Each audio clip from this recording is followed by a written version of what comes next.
اللهم اهدنا فيمن هديت، وعافنا فيمن عافيت، وتولنا فيمن توليت، وبارك لنا فيما أعطيت، وقنا شر ما قضيت.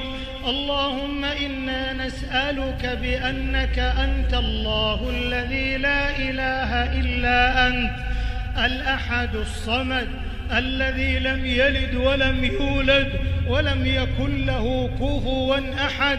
يا الله نسألك يا الله بديع السماوات والأرض المنان ذا الجلال والإكرام ذا الطول والإنعام أن تجعلنا من أهل الجنة، وأن تجيرنا من النار. اللهم إنا نسألك باسمك الأعظم الذي إذا